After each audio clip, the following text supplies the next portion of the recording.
Hai, salam Katolisitas. Hari ini kita akan mendengarkan bacaan Injil Minggu Biasa keempat. Dalam nama Bapa dan Putra dan Roh Kudus. Amin. Inilah Injil suci menurut Matius. Sekali peristiwa, ketika melihat orang banyak, naiklah Yesus ke atas bukit. Setelah ia duduk, datanglah murid-muridnya kepadanya. Lalu Yesus pun mulai berbicara dan menyampaikan ajaran ini kepada mereka. Berbahagialah orang yang miskin di hadapan Allah, karena merekalah yang empunya kerajaan surga. Berbahagialah orang yang berduka cita, karena mereka akan dihibur. Berbahagialah orang yang lemah lembut, karena mereka akan memiliki bumi. Berbahagialah orang yang lapar dan haus akan kebenaran, karena mereka akan dipuaskan. Berbahagialah orang yang murah hati, karena mereka akan beroleh kemurahan. Berbahagialah orang yang suci hatinya, karena mereka akan melihat Allah. Berbahagialah orang yang membawa damai, karena mereka akan disebut anak-anak Allah. Berbahagialah orang yang dianiaya demi kebenaran, karena merekalah yang empunya kerajaan surga. Berbahagialah kamu, jika demi aku, kamu dicela dan dianiaya, dan kepadamu difitnahkan segala yang jahat. Bersukacita dan bergembiralah, sebab besarlah ganjaranmu di surga. Demikianlah sabda Tuhan. Saudara dan saudari terkasih dalam Kristus, Injil hari ini mengingatkan saya pada pengalaman saat saya berziarah ke Israel di bukit tempat Tuhan Yesus berkhotbah tentang 8 sabda bahagia. Ketika berdiri di sana, saya mengagumi pemandangan yang terbentang luas dari bukit itu. Saya lalu bertanya kepada sang pemandu wisata yang kebetulan adalah seorang ahli Alkitab. Apakah makna kebahagiaan menurut kitab suci?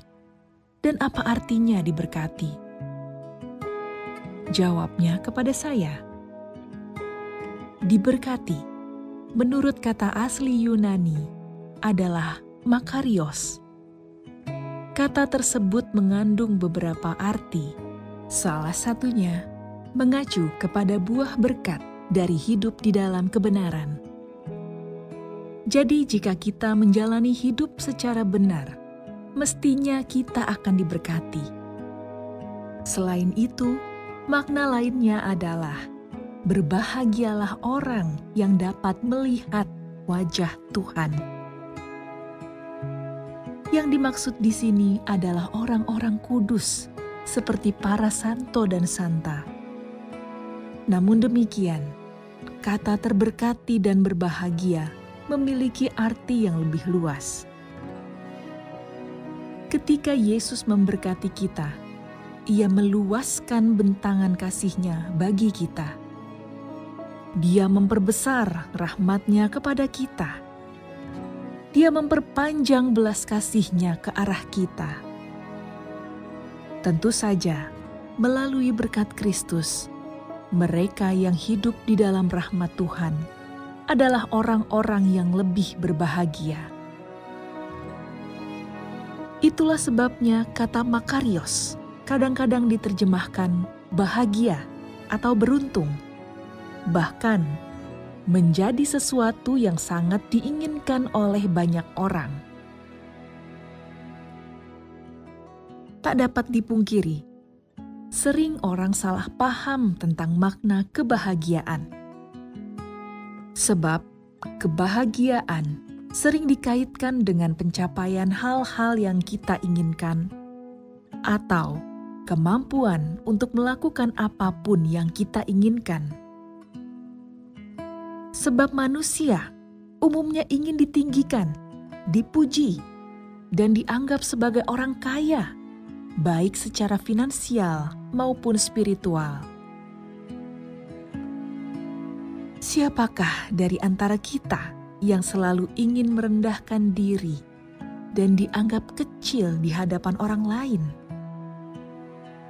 Nampaknya lebih banyak dari kita justru menghabiskan sebagian besar energi dan waktu untuk mencoba mengangkat status kehidupan kita di mata masyarakat.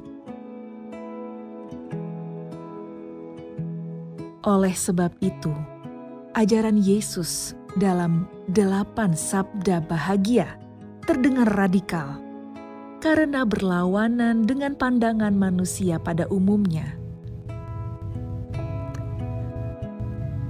Sebab yang diberkati bukanlah mereka yang tinggal di rumah besar atau bergaya hidup elit.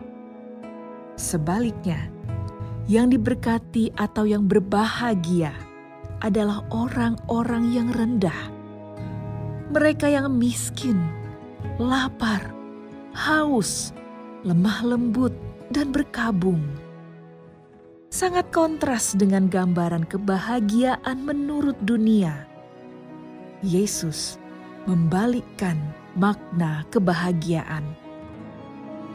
Di awal khotbahnya itu, Yesus mengatakan bahwa prasyarat untuk kehidupan yang diberkati adalah sikap batin yang miskin.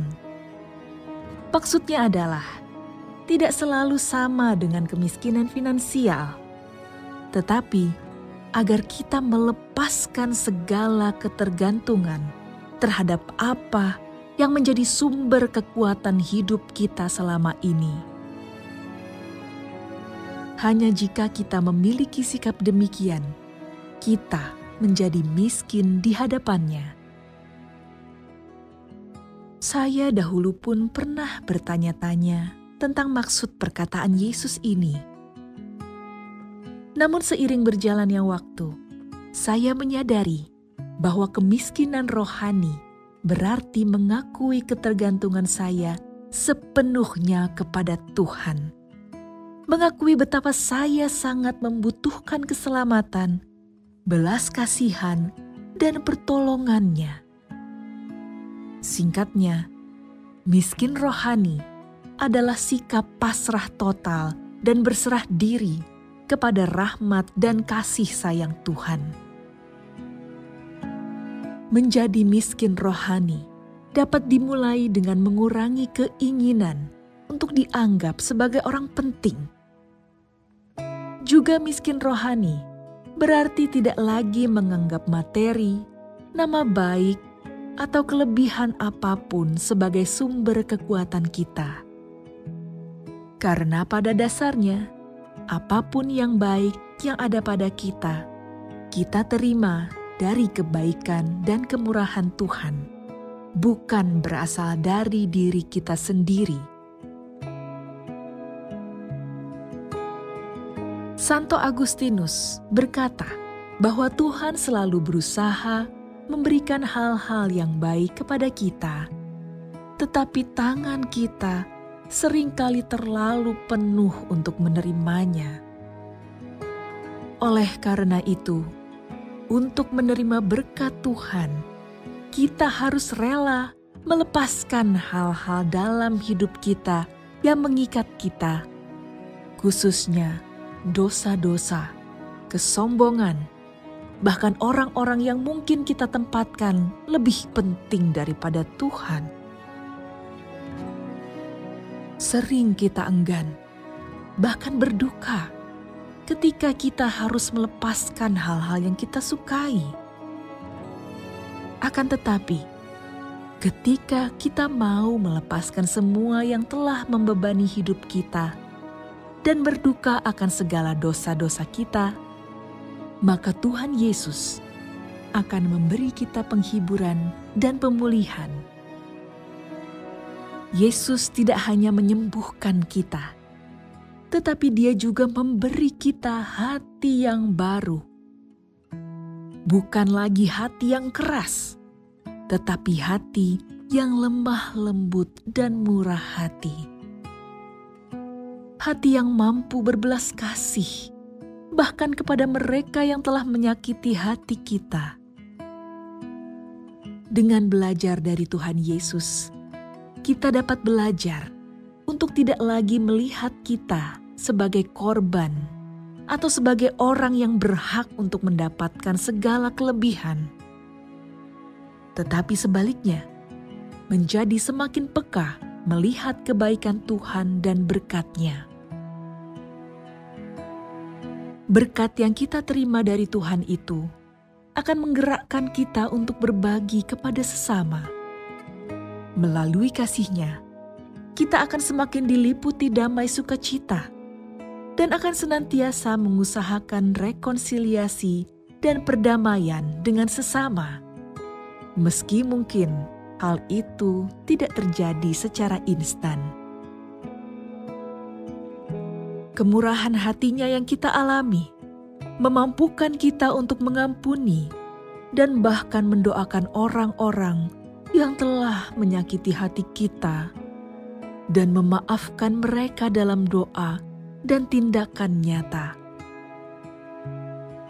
Sungguh, sabda bahagia dapat dijadikan panduan bagi kita untuk menuju kehidupan sejati yang diberkati seperti yang dijanjikan oleh Tuhan Yesus.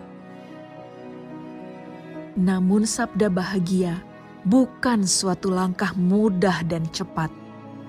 Sebaliknya, ini adalah perjalanan seumur hidup menuju kesempurnaan.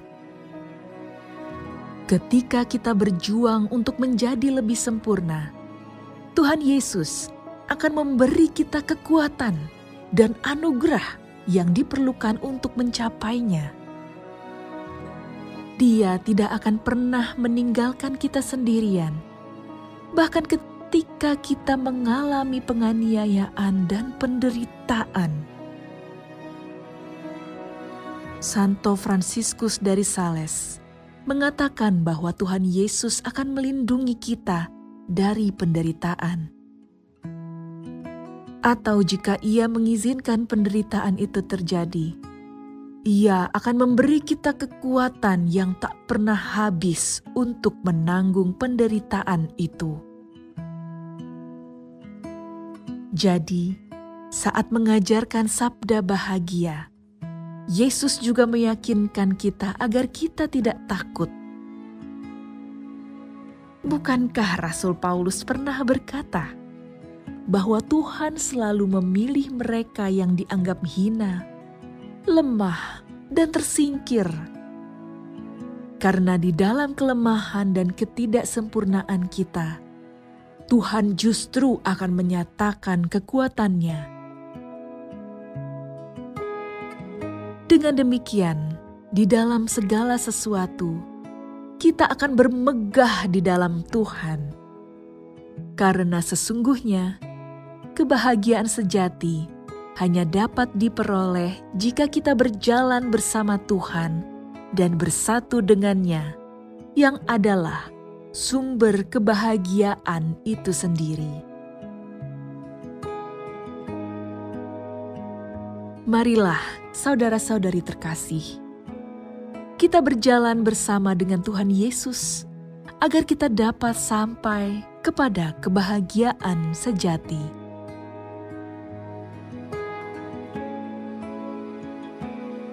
Mari kita berdoa. Tuhan Yesus, Juru Selamat kami mohon izinkanlah kami datang kepadamu. Ketika hati kami menjadi dingin, Tuhan, hangatkanlah hati kami dengan cinta-Mu yang tanpa batas. Ketika hati kami berdosa, sucikan hati kami dengan darah-Mu yang tersuci. Ketika hati kami menjadi lemah, kuatkanlah hati kami dengan roh sukacita-Mu. Ketika hati kami merasa hampa, isilah dengan kehadiran ilahi-Mu. Tuhan Yesus, hati kami sepenuhnya adalah milik-Mu. Milikilah diri kami selalu, sebab Engkau segalanya bagi kami, kini dan sepanjang masa. Amin. Dalam nama Bapa dan Putra dan Roh Kudus. Amin. Syukur kepada Allah.